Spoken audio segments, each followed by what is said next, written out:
Welcome. We're going to go over the first 3 questions of classifying systems linear equations. Unfortunately, I can't move that thing, but that's what it looks like for you. All right, so remember for our types of linear equations, we've got 3 different types.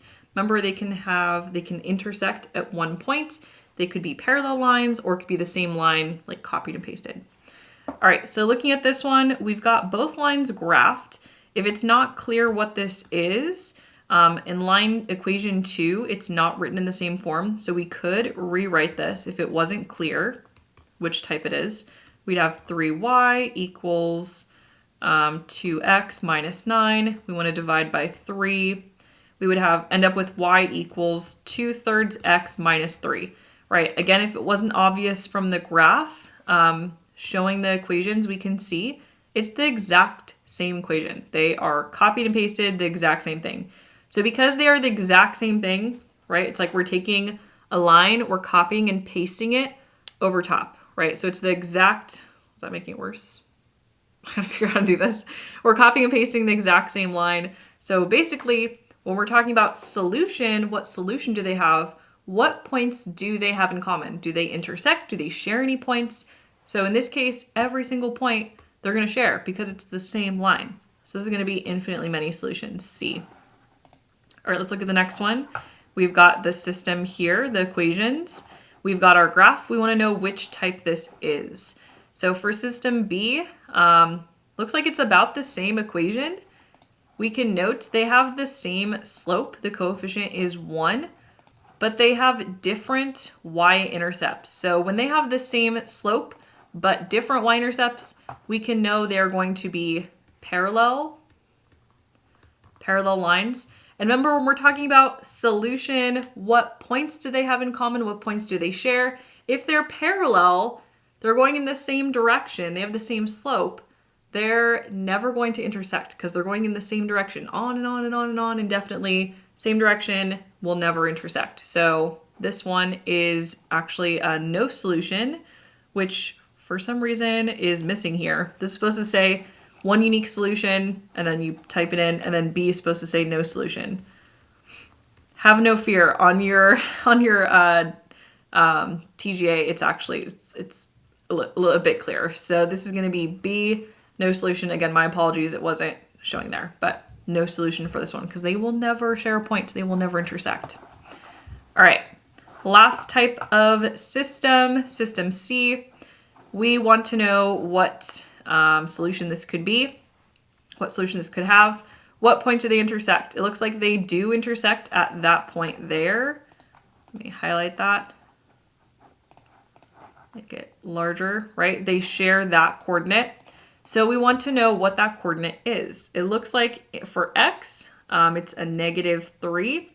And then for y, it's at 0. So remember, whenever we're writing an answer, typing out our coordinate, it's always x comma y. So this is going to be -3, 0. And that was supposed to be A, one unique solution. All right. So that's how we do the first parts. Okay.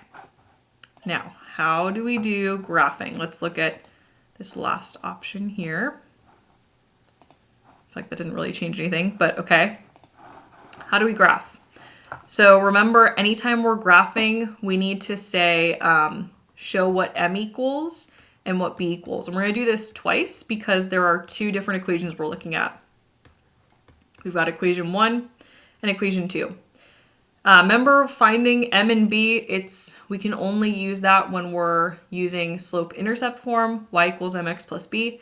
We can see equation 1 is already in that form, so we can just type it in, right? Y equals mx plus b.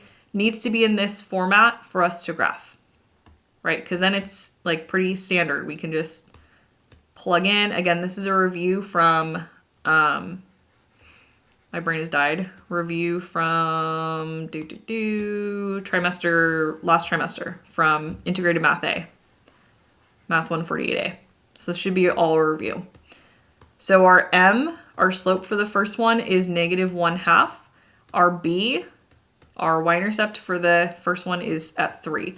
Now looking at the second equation, it's a little trickier because it's written in standard form, but rest assured we can change this to be slope-intercept form. How do we do that? Basically, we're isolating our variable y, so we can subtract 2x, move that term over, and we'll be left with y equals negative 2x minus 3. From there, same thing, highlighting m, which is just the coefficient, the number in front of x, and b is the constant, just the plain old constant at the end. So now we've got our slope and our y-intercept for the two equations.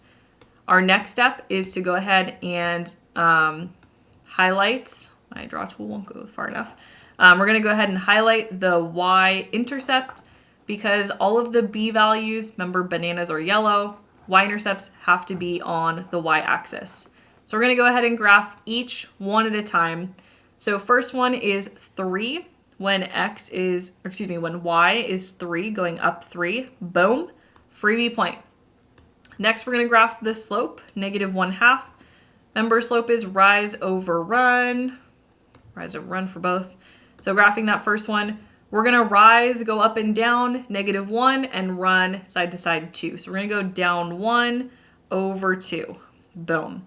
And before I extend this out, I'm going to go ahead and graph this next one so we can see kind of which quadrant they're going to intersect so we know, okay, do we need to go backwards for the slope or do we need to keep going down?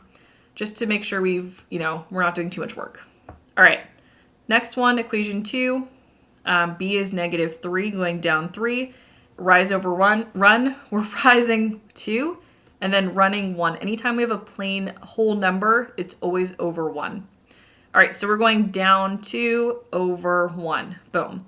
So we can see it looks like they would kind of end up, somewhere in quadrant 1. So what that means is now continuing our slope, again, this was down 2 over 1. Continuing the slope, we're gonna backtrack for both. So for the first one, we went up 1 over 2 and up 1 over 2. Up 1 over 2, boom. For the second equation, we're going backwards. It's going to be up 2 over 1, up 2 over 1. And we're just going to keep going until they connect. 2 over 1, boom. Okay, so that's where they connect. I know some of us are thinking, Mrs. A, do I really have to show all the bunny hops? Yes, because if you just give an estimate of a line, you're not going to get the correct answer. So we need to be precise for systems of linear equations. All right, from there, we can see they have one unique solution. Let's go ahead and label that before it gets messy with the lines. That looks like our y value, always x comma y.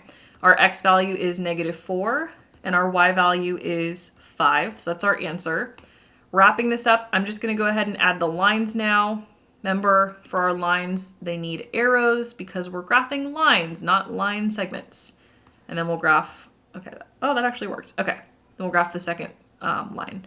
Make sure to add your arrows, okay? So this would be 10 out of 10. We've labeled our M and B for each equation. We've graphed, we're showing bunny hops on our graph, and we're including our answer, our coordinate. And I'll go ahead and box that too. So if this was a TGA, 10 out of 10, because we're showing our work, labeling M and B, boxing our answer. All right. Alrighty.